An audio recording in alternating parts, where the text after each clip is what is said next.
Yesus adalah pemilik kehidupan. Sama-sama katakan dengan saya, hidup saya milik Yesus.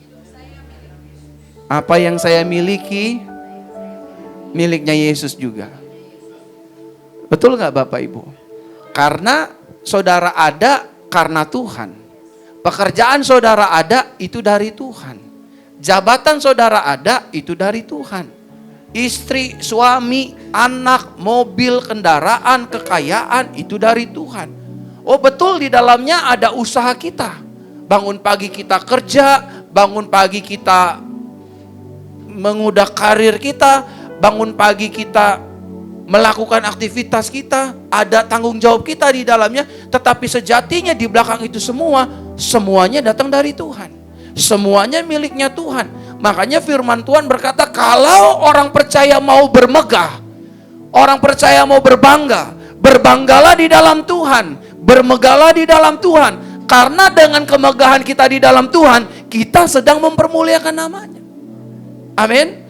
Nah saudara, 1 Korintus pasal 3 ayat 23 mengatakan demikian. Tetapi kamu adalah milik Kristus, dan Kristus adalah milik Elohim. Saya recap beberapa khotbah saya tadi pagi, Bapak Ibu Saudara, sebelum kita masuk ke inti khotbah yang akan saya sampaikan. Tapi sebelumnya Bapak Ibu Saudara, saya minta maaf. Khotbah ini tidak menyindir siapapun, ini cukup dalam dan cukup keras saudara. Termasuk juga saya waktu mempersiapkannya, saya udah gak begini nih Tuhan, tapi saya izin dulu. Tapi saya diingatkan Tuhan, jika firman disampaikan, jangan keraskan hati. Kalau Tuhan berkata-kata, jangan tutup telinga. Kecilkan volume daging kita, besarkan volume Roh Kudus, untuk Dia membuat kita mengalami yang namanya metanoia, perubahan cara berpikir. Saya nggak punya tendensi untuk menyerang siapapun, termasuk bisa saja firman ini mengena kepada saya. Karena sejatinya firman Tuhan itu dikatakan seperti pedang bermata dua. Dia menusuk ke luar dan menembus ke dalam. Dia bukan hanya menegur yang mendengar, tetapi yang menyampaikan juga bisa tertegur. Nah saudara, Yesus Kristus datang ke dunia untuk merebut hidup manusia dari iblis dan alam kematian, serta mengembalikan kembali kepemilikan hidup manusia. Tadi pagi Bapak Ibu Saudara, saya sudah katakan manusia ada itu karena diciptakan Tuhan. Namanya manusia Adam pertama kali. Ada diciptakan Tuhan. Nah ketika manusia sudah diciptakan Tuhan, sungguh teramat baik. 2 pasal setelah pasal pertama, manusia dicatat dalam firman Tuhan jatuh dalam dosa. Waktu manusia jatuh dalam dosa, kepemilikannya sudah tidak tunggal, Tuhan yang memiliki penuh. Tetapi sudah mulai berbagi. Berbagi dengan siapa? Berbagi dengan alam maut, alam kematian. Dan juga berbagi dengan iblis yang berkuasa di dunia ini, saudara. Karena surat Yohanes mengatakan dunia ini dibawa kuasa kegelapan dan dibawa kuasa si jahat. Nah cara Tuhan untuk mengembalikan manusia menjadi miliknya saudara, Tuhan tidak memakai cara-cara yang barbar, semau-maunya. Dia ikuti sistemnya. Karena yang dia ciptakan adalah manusia, yang jatuh adalah manusia, maka Tuhan harus jadi manusia. Tuhan sangat bisa jadi monyet, Tuhan bisa sangat jadi apalagi kucing, jadi ayam. Tapi yang buat dosa, yang makan buah pengetahuan yang jahat dan baik dan benar, itu bukan monyet, bukan anjing, bukan kucing, tapi manusia. Yang memberontak kepada Tuhan pertama kali bukan monyet, bukan serigala, tapi Adam. Siapa Adam? Adam manusia. Hawa itu manusia, bukan itik. Makanya saudara, Tuhan untuk mengembalikan manusia ke dalam rancangannya yang semula, Bapak Ibu Saudara, Tuhan harus menjadi manusia. Sang firman itu, sang dabar Yahweh itu menjadi manusia, manusia Yesus Kristus. Injil Yohanes pasal 1 ayat 1 dan dilanjutkan ayat 14. Firman itu menjadi manusia, tinggal di dalam kita, penuh dengan kasih karunia. Oleh karenanya Bapak Ibu Saudara, Yesus datang untuk merebut kembali manusia yang tadinya statusnya ada di dalam dosa ini. Untuk dikembalikan kepemilikannya kepada Elohim Yahweh. The same persons but different names. Pribadi yang sama tetapi nama yang berbeda. Saudara terkasih dalam Tuhan, selanjutnya saya recap Bapak Ibu Saudara. Adapun Yesus sebagai pemilik kehidupan kita yang pertama, Dia pasti bertanggung jawab penuh atas hidup kita. Sama-sama katakan dengan saya, Yesus bertanggung jawab penuh atas hidup saya. Jangan lemas yang sore. Yesus bertanggung jawab penuh kepada hidup saya. Dia bertanggung jawab dengan hidup kita hari ini. Dia tanggung jawab hidup kita untuk hari esok kita. Yesus bertanggung jawab juga dengan masa depan kita. Amin. Tepuk tangan bagi Yesus. Makanya Yesus bilang, sampai memutih rambutmu, aku tetap menggendong kamu. Kenapa Daud berani berkata, anak cucu orang benar gak minta-minta roti? Karena Elohim Yahweh-nya itu adalah Elohim yang setia, yang gak bisa meninggalkan, mengkhianati umat yang percaya kepadanya. Dan dieksekusi langsung di akhir zaman sama Yesus. Yesus adalah pancaran Yahweh di dalam dunia ini, saudara. Yeshua HaMashiach. Saudara terkasih dalam Tuhan, dikatakan dengan jelas, dia bertanggung jawab penuh atas hidup kita. Saya sadar manusia, saudara, dan saya punya rasa takut. Kadang bimbang, kadang cemas, kadang takut. It's a human being. Tapi jangan sampai kita berlarut-larut di sana. Karena ada sang pemilik kehidupan kita yang pasti bertanggung jawab atas hidup saudara dan saya. Di tengah masalah seberat apapun, Yesus bilang, aku jalan keluar bagi hidupmu. Aku jalan keluar bagi masalahmu. Akulah obat dari sakit penyakitmu. Dia bertanggung jawab, saudara. Lalu yang kedua, adapun Yesus sebagai pemilik kehidupan kita, dia memberikan kepastian dan jaminan. Hidup kita pasti ditolong, hidup kita mengalami jaminan. Kalau kamu sakit, kalau kamu percaya, kamu tidak bimbang, aku akan sembuhkan kamu. Setuju, katakan amin. Buat Yesus yang tidak bisa menjadi bisa loh Bapak Ibu. Yang tidak ada menjadi ada. Bagaimana mungkin saudara ada pernikahan yang tidak ada anggurnya, hanya air saja, di tangan Yesus berubah menjadi anggur. Dia memberikan jaminan, dia memberikan kepastian. Bodohlah orang percaya kalau harapannya digantungkan penuh kepada manusia selain manusia Yesus Kristus. Jadi saudara dan saya harus dengar baik-baik bahwa selain dia bertanggung jawab, dia juga memberikan kepastian dan jaminan bagi hidup saudara dan saya. Jaminan sorga gak usah ditanya, saudara. Saudara dan saya pasti masuk sorga. Saudara sudah diberikan rumah oleh Yesus di sorga. Yesus berkata kepada murid-muridnya, di rumah Bapakku banyak rumah dan tempat tinggal. Aku pergi duluan, nanti kamu saya kasih tahu caranya bagaimana ke sana. Dengan hati percaya, mulut mengaku, saudara sampai ke sana. Tentu hidupnya manifestasinya harus seperti Roh Kudus. Dengan buah Roh Kudus. 1 buah 9 rasa di dalamnya.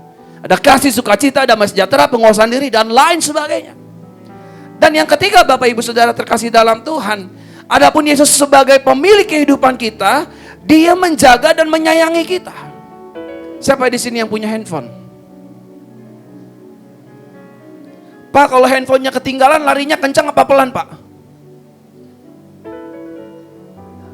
Munafik lu semua. Siapa yang punya handphone? Siapa yang punya dompet ada isinya? Siapa yang punya pouch ada isinya?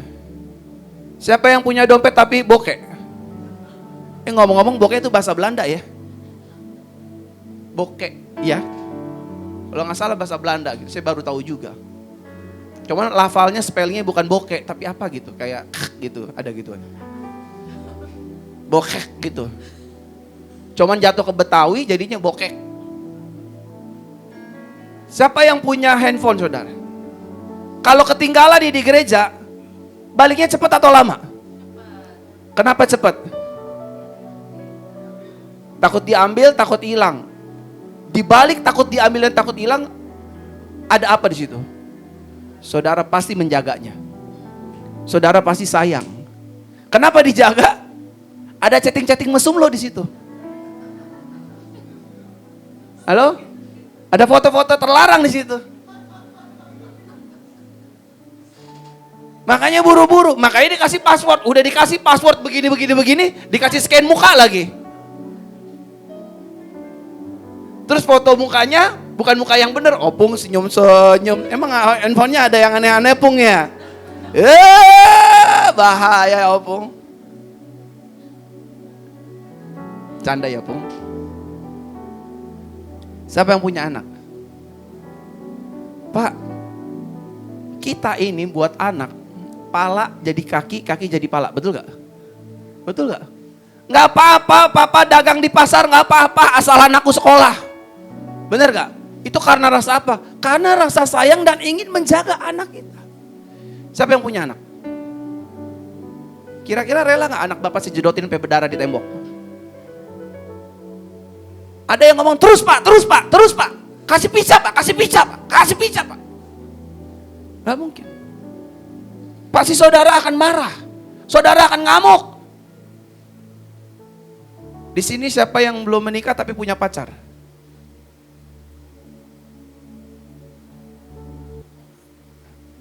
Tinggi-tinggi aja, saya percaya saudara udah mandi semua. Belum menikah tapi punya pacar. Kira-kira nih, Usi, bro and sister, lagi jalan di pasar baru di Gang Kelinci, Bami Gang Kelinci. Tiba-tiba lengan pacar bapak ibu saudara diginiin. Ada cowok yang DGP-GP tangan Usi gitu. Kira-kira marah atau bersyukur? Terus. Sekali lagi, siapa di sini yang belum menikah tapi punya pacar? Tiba-tiba lagi makan berdua nih, ada cowok entah dari mana datang tiba-tiba ngasih kondom. Terjadi pukul-pukulan nggak di situ? Pasti. Bukan hanya karena cemburu, tapi karena dijaga. Dia menyayangi. Oleh karenanya Bapak Ibu Saudara, kalau kita aja bisa bersikap seperti itu, apalagi Yesus. Dia jaga hidup kita 1 kali 24 jam. Aduh, tepuk tangan orang malas. Bos, gue baru bayi sakit nih bos. Ini masih pengaruh obat, tapi saya semangat. Ini nggak sakit, nggak minum obat. Gue pengen banting nih Mik. Ini saya dari Senin, Selasa, Rabu, Kamis, Jumat ini saya sakit. Gara-gara KKR di Manado minggu lalu, doain 3.000 orang satu-satu. Ketepak kali saya. Tapi firman Tuhan bilang, saya jaga kamu. Gak apa-apa Fer, sakit-sakit dikit gak apa-apa, bangun, jangan kayak banci, bangun. Oke Tuhan. Nah langsung saya masuk inti khotbah saya Bapak Ibu Saudara ya. Pasang seat belt. Longgarkan hati. Yang pertama, jika hidup kita telah menjadi milik Yesus, maka yang pertama, hidup kita harus serupa dengannya. Sama-sama katakan dengan saya, hidup saya harus serupa dengan Yesus. Amin. Kalau kita mau serupa dengan Yesus, jangan simpan-simpan dendam. Kalau saudara suka simpan dendam, saudara gak serupa sama Yesus, saudara serupa sama setan. Kita serupanya sama setan. Karena kebencian, dendam, sakit hati, amarah, itu selalu datang berlawanan bukan dari pihak Yesus. Selalu datang dari si jahat. Ya habis pas saya benci sama dia pak. Setan tuh. Ingat ya jangan tersinggung, tadi saya udah ngomong di depan loh. Materinya simpel tapi isinya berat. Ini kalau ibarat pastel mahal nih 25.000 saudara. Sama-sama katakan dengan saya harus serupa dengan Yesus. Yesus minum mabok gak saudara? Hah?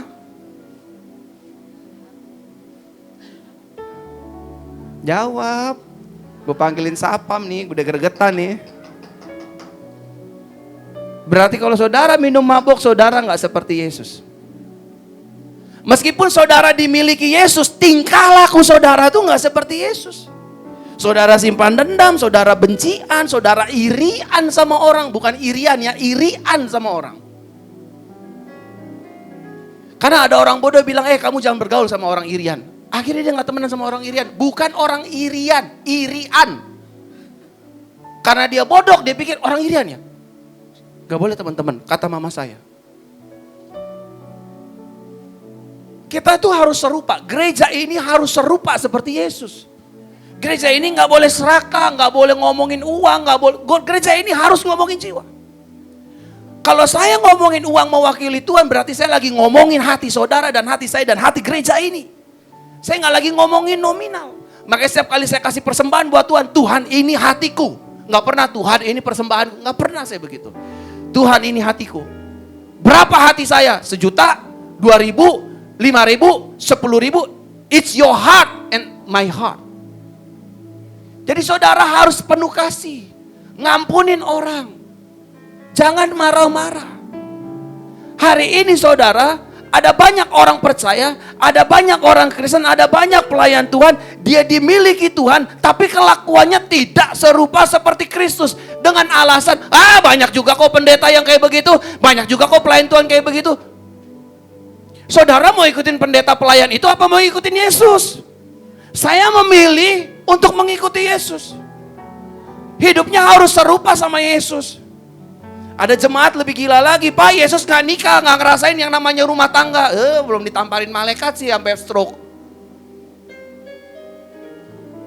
Saudara terkasih dalam Tuhan, hidup kita tuh harus serupa dengan Yesus. Suami gak boleh kasar sama istri, itu rupanya Yesus. Kan Yesus gak nikah, dia mempelai pria kita, kita mempelai wanitanya. Pernah kita ditempeleng Tuhan? Selesai kita sampai di itu Pondok Rangun, saudara. Suami juga nggak boleh kasar, nggak boleh pelit, nggak boleh sama istri tuh nggak boleh aneh-aneh. Sebaliknya istri juga harus hormat, tunduk, taat. Inilah rupanya Kristus. Amin, saudara. Jemaat Tuhan yang pelit itu bukan rupa Kristus, rupa Yudas. Saya udah bilang tadi ya, jangan ada yang tersinggung. Saya cuma ikutin Roh Kudus aja nih, nge-flow with Holy Spirit.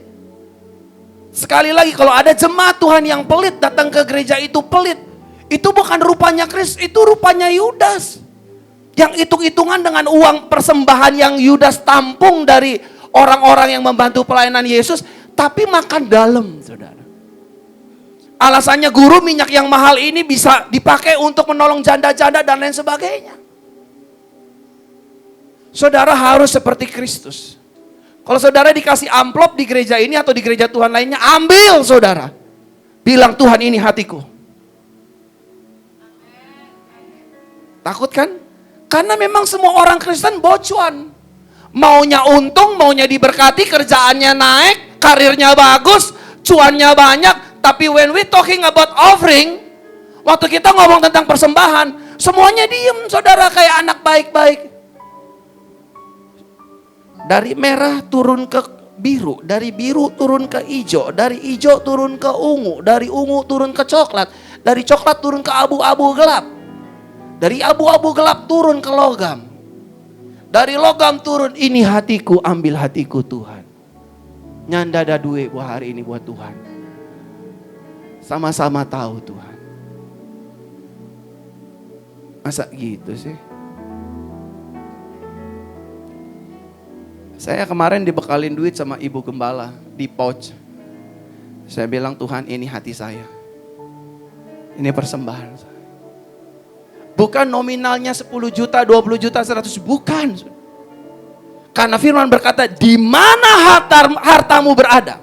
Saya ulangi sekali lagi. Karena firman Tuhan berkata, di mana hartamu berada, di situ hatimu berada. Halo? Kalau saudara kasih 10 juta buat Tuhan, itulah nilai yang kau hormati buat Tuhan. Kalau saudara juga kasih 5.000 buat Tuhan, itulah nilai yang sama juga kau hormati Tuhan. Saudara, pantaskah Tuhan diperlakukan seperti itu? Saya rasa nggak pantas. Tapi karena banyak oknum gereja, maafkan saya, ada banyak oknum pendeta yang membuat pada akhirnya jemaat yang tadinya tulus untuk menabur, mengasihi Tuhan dan pekerjaannya, gara-gara 1-2 orang rusak semuanya. Betul gak Bapak Ibu? Ya kan? Seringkali disindir-sindir. Pendetanya jalan kaki kehujanan, jemaatnya jalan kaki kehujanan, pendetanya turun naik Alphard. Akhirnya jadi bahan perdebatan publik, saudara. Saudara terkasih dalam Tuhan, hidup kita tuh harus serupa dengan Yesus. Pelayanan kita harus serupa dengan Yesus. Saudara, istri saya pernah bilang, aduh papi, saya takut papi ditusuk orang kalau lagi KKR. Karena ini saya tipe pendeta, Bapak Ibu, ini kan lautan manusia ribu-ribuan. Saya tuh suka masuk ke dalam manusia. Saya mau pegang satu-satu, saya mau urapi sama seperti Yesus. Ada banyak orang-orang di sekitar saya takut, takut ditembak, takut ditusuk, takut dipukul dari belakang dan sebagainya. Saya bilang, Tuhan lindungi saya. Tuhan tahu hati saya. Tapi puji Tuhan sampai hari ini pendetamu ini masih dijagain Tuhan. Tepuk tangan buat Tuhan. Yang kedua, Bapak Ibu Saudara terkasih dalam Tuhan, jika hidup kita telah menjadi milik Yesus, maka yang kedua, hidup kita harus bisa menjadi saksinya. Colek kanan kirinya, jangan malu ngomong tentang Yesus. Bilang dong. Bilang jangan malu bersaksi tentang Yesus. Waktu kita nganggur, kita minta doa sama Tuhan. Tuhan kasih saya kerjaan dong. Betul gak? Tuhan kasih kerjaan. Waktu Tuhan udah kasih kerjaan, kita lupa loh. Bisa-bisanya kita lupa.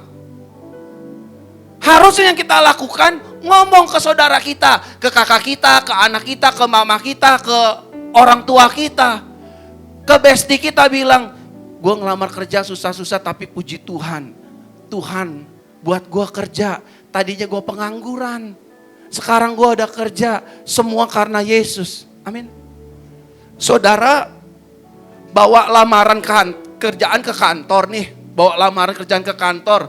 Naruh 10 perusahaan. 1, 2, 3, 4, 5, 200. Saudara mau gelar belakangnya doktor, PhD, PhD, Pizza Hut belakangnya itu. Kan gelarnya kan PhD. Iya, doktor ya. Apapun, kalau Yesus nggak bergerak, selamanya saudara pengangguran. Percaya nggak? Percaya nggak saudara? Tapi karena Yesus saudara kerja. Saudara mau rajin buka toko dari terbitnya matahari sampai terbenamnya. Kalau Tuhan nggak kasih pelanggan, sepi itu toko. Makanya saudara harus bersaksi sama Tuhan. Sering-sering ngomong tentang Yesus. Yesus tuh hebat, Yesus tuh luar biasa. Waktu saya punya hutang, saya takut, tapi Tuhan tolong, indah pada waktunya hutang saya dilunasi. Saya ini tadinya pengangguran, Yesus tuh luar biasa. Saya dikasih kerja di perusahaan A, B, C. Walaupun saya cuma jadi security, gaji cuma 4,7. Tapi saya disayang bosnya, bisa-bisanya loh bosnya sayang saya loh. Akhirnya ada uang pinggiran dari bos saya, ini buat kamu nih. Dari saya pribadi, bukan dari gaji, 1 juta tiap bulan. Jadi 5,4 juta. Dari kantor 4,4 juta. Saudara harus bersaksi. Pakai mulut ini untuk bersaksi kalau kita miliknya Yesus, ngomong tentang Yesus. Always talking about Jesus person. Selalu ngomong. Sakit saya disembuhkan sama Yesus gitu loh. Amin saudara. Yesus itu adalah Tuhan yang mengasihi. Bersaksilah. Saudara harus belajar bersaksi. Dagangan saya yang berkati Yesus. Rumah tangga kami tadinya hampir cerai karena Yesus. Nggak jadi. Hampir berpisah. Nggak jadi saudara. Harusnya saya ada di rumah sakit. Tapi karena Yesus menjaga, menyayangi saya. Nggak jadi saya. Jangan diem. Saudara harus bersaksi. Bukan hanya bersaksi dengan ucapan, tapi juga tindakan, kelakuan saudara. Ada orang bilang sama saya, Pastor Verona norak mamer-mamerin perpuluhan di sosmed. Yang 20 juta lah, yang 15 juta, 10 juta lah, berapa ratus juta lah gitu. Kampungan. Bodoh amat, orang gue mau bersaksi kok, itu berkat dari Tuhan. Kenapa mulut lo yang kepo? Benar gak? Lah berkat saya datang dari mana Bapak Ibu? Ada orang digerakkan Tuhan untuk memberkati saya. Pak Verona terima kasih ya atas pelayanannya, saya tergerak oleh Roh Kudus untuk memberkati Pak Verona 100 juta. Masa gua kagak bersaksi 10 jutanya itu punya Tuhan? Halo? Diem aja, dikempet aja di kantong gitu kan. Pura-pura gak tahu gitu. Kata Tuhan karena udah kita berkatin. Masih dimakan juga tuh barang. Mau jadi belatung kali di dalamnya.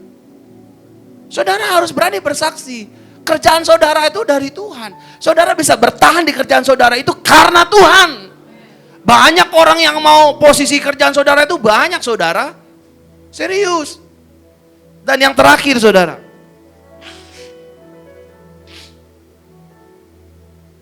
Jika hidup kita telah menjadi milik Yesus, maka yang ketiga, jangan buat malu nama Tuhan. Sama-sama katakan dengan saya nggak boleh bikin malu nama Yesus. Saya ulangi sekali lagi. Jika hidup kita telah menjadi milik Yesus, maka yang ketiga, jangan buat malu nama Yesus. Sama-sama katakan dengan saya nggak boleh buat malu nama Tuhan. Korupsi itu bikin malu nama Tuhan, saudara. Berzina itu bikin malu nama Tuhan. Ambil uang gereja itu bikin malu nama Tuhan. Kasar sama istri itu bikin malu nama Tuhan. Ngelawan suami itu bikin malu nama Tuhan. Ada banyak orang bilang, Pak, tapi dia pelayan Tuhan loh, Pak. Bos, Yudas itu juga pelayan Tuhan. Halo, benar gak? Pak, dia tapi pakai tato salib, kalung salib. Di Kalvari juga salibnya 3. Lu pakai salib yang mana? Yang tengah, kanan, atau kiri? Dia pakai tato Pak, salib Pak, di sini Pak. Iya, di Bukit Tengkorak salibnya juga 3. 2 bajingan, 1 orang benar di tengah. Lu pakai salib yang mana? Tato salib yang mana? Anting salib yang mana? Kalung salib yang mana yang kalian pakai? Yang tengah? Yang kanan atau yang kiri? Makanya ada banyak orang tuh beralibi, saudara. Ya jangan menghakimi hamba Tuhan lah. Hamba Tuhan jatuh biar itu urusan Tuhan. Gak bisa. Manusia memang melihat hati. Tuhan memang melihat hati, tapi manusia melihat rupa. Benar gak saudara? Betul gak saudara? Emang saudara keluar rumah langsung ngelihat hatinya orang gitu? Mana bisa? Yang Bung lihat dari beta apa Bung? Apa yang Bung lihat dari beta? Rupa toh? Kelakuan toh? Pola hidup toh? Nggak bisa. Makanya saya sadar Bapak Ibu Saudara, saya jaga ini, saya nggak mau buat malu nama Tuhan. Bukan karena saya takut karena hukuman-hukumannya, karena memang saya mengasihi Tuhan. Saya sadar hidup saya milik Tuhan. Saudara, kalau saya mau berzina, banyak banget. Kemarin saya di Manado, saudara, perempuannya nggak usah diomongin. Yang nyamperin saya atasnya besar, bawahnya besar, cantik lagi saudara. Itu ada Instagramnya, cari aja di Instagram saya. Makasih Pastor Verona. Boleh gak saya main ke hotel, di lobi aja? Oh boleh, saya bilang. Datang aja. Tapi saya gak suruh, masuklah ke kamar saya. Mari datang kepadaku kamu yang letih, sudah beban berat. I will give you kids. Banyak. Saya banyak ada peluang untuk mengkorupsi uang gereja ini. Ibu Rosma saya harus bawa nama-namanya. Saya bisa aja ambil uang Bu Rosma setiap persembahan janji iman Bu Rosma bisa. Saya pemimpin di gereja ini. Tapi satu kali pun saya nggak berani lakukan karena saya 1, mengasihi Tuhan. 2, saya miliknya Tuhan. 3, saya nggak mau bikin malu nama Dia. Orang mau bilang saya munafik loh. Saya lakukan saudara. Di tengah-tengah kelemahan dan kekuatan saya, kelebihan dan kekurangan saya mau mengasihi Tuhan. Jangan bikin malu nama Tuhan. Para pelayan Tuhan jangan bikin malu nama Tuhan. Saudara terkasih dalam Tuhan, kalau punya mulut dijaga. Bersikap, bersosial media dijaga. Tahu? Jangan bikin marah hamba Tuhan. Sama-sama katakan dengan saya nggak boleh bikin malu nama Tuhan. Amin Bapak Ibu. Dimanapun, sebagai karyawan, jangan bikin malu nama Tuhan. Saudara dagang, jangan bikin malu nama Tuhan. Saudara melayani, jangan bilang, wah wasera-sera will bila, pokoknya yang penting terserah, Tuhan terima gue, orang gak terima gue, nggak bisa. Kecuali saudara tinggal di dunia monyet. Nggak apa-apa, manusia ini punya free will, punya knowledge, punya semuanya. Untuk menilai, memuji, menghakimi, bahkan menzolimi. Jadi saudara dan saya ini jangan pernah bikin malu nama Tuhan. Jangan ambil yang bukan bagian kita. Jangan korup apa yang bukan bagian kita. Setuju Bapak Ibu? Sekarang seat belt-nya boleh dilonggarkan. Pesawatnya udah landing. Jadi kalau kira-kira ada materi yang dalamnya cukup tajam dan menegur, Saya akan ngomong dulu di depannya terlebih dahulu. Sama-sama katakan dengan saya nggak boleh bikin malu nama Tuhan. Nah ini ketahuan tukang bikin malu nama Tuhan nggak mau ngomong nih. Saya nggak boleh bikin malu nama Tuhan. Jangan saudara, jangan. Dijahatin orang diem aja lah. Ya saudara, nggak usah bikin malu nama Tuhan. Nggak usah. Tuhan yang bela nanti. Amin Pak Eko. Tepuk tangan buat Tuhan. Amin untuk firman Tuhan.